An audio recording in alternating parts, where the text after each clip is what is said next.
Magandang gabi po sa inyong lahat. Narito naman po ang lingkod, ang inyong paboritong Ebs, Ate Ebs or Evelyn Magpayo for long para sa inyong kinagigiliwang programang Remember M, Remember E.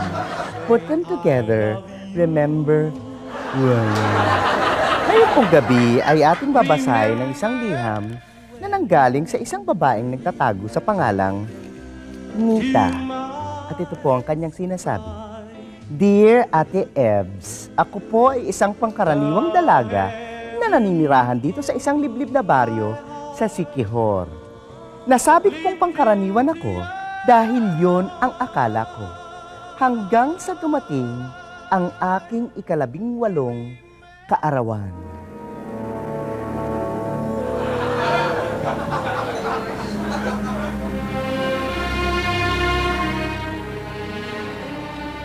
Anak, malapit na ang ika-18 taon dito sa mundo ibabaw. Ngayong kaarawan,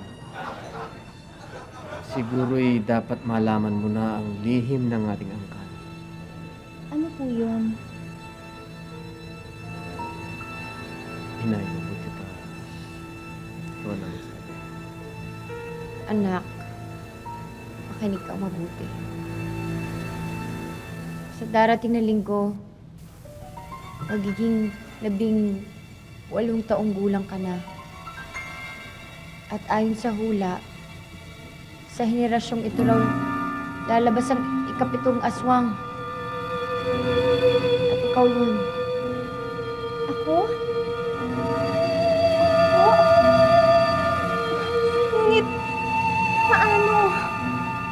Kailan?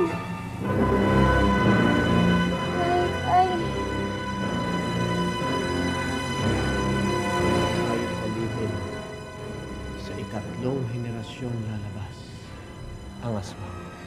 At ikaw yun. Ikaw ay magiging aswang sa iyong ika-18 kaarawan.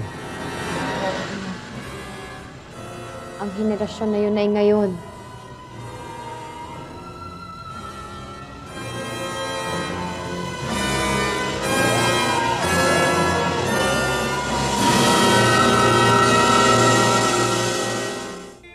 Ate Ebs, hindi pala ako ampon. Isa pala akong kampon. Kampon ng kadiliman. Hindi pala ako isang pangkaraniwang dalaga. Ako ay isang aswang. Napakasaklap na kapalaran. Nagbabalak pa naman akong magpakabit ng braces next week. Pero anong mangyayari sa akin? Nakakita na ba kayo ng aswang na naka-braces? Tulungan niyo po ako. Kailangan ko ang payo. Pero alam mo, Nita, huwag kang maniwala sa sinasabi ng mga magulang mo, ano? Well, sa panahon ng internet at ng mga text messages, naniniwala ka pa ba naman sa mga aswang-aswang? Marahil ay tinatakot ka lamang ng iyong magulang para hindi ka muna mag-boyfriend. Kaya ang iyong 18th birthday ay dapat na harapin mo ng buong sigla at excitement pagkat dalaga ka na. Sa aking kamaniwala, ang aswang ay kathang isip lamang.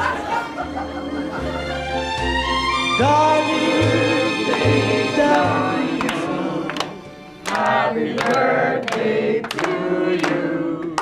Happy birthday, happy birthday. Happy birthday to you. Candle. Happy birthday, wish.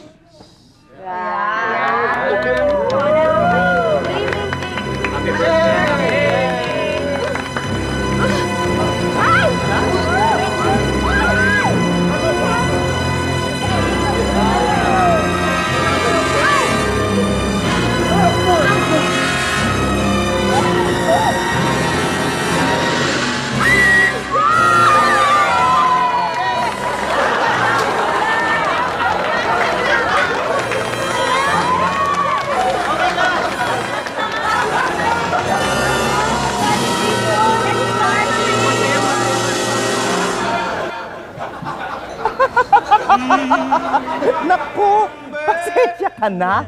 Tama palang mga magulang mo, Nita. Isa ka nga palang demonyita.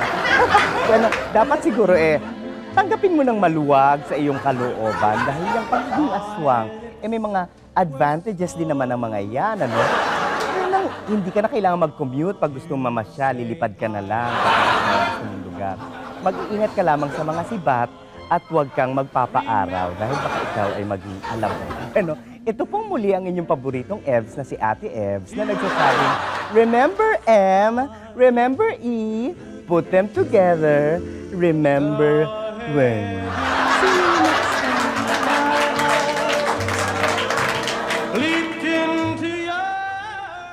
Nita, huwag ka magbiro ng ganyan. Nita? Anytime, anyone, anyhow. Halika manood at sumigaw. Anywhere in the world, everybody in the house. Click and subscribe now. You know. Click and subscribe.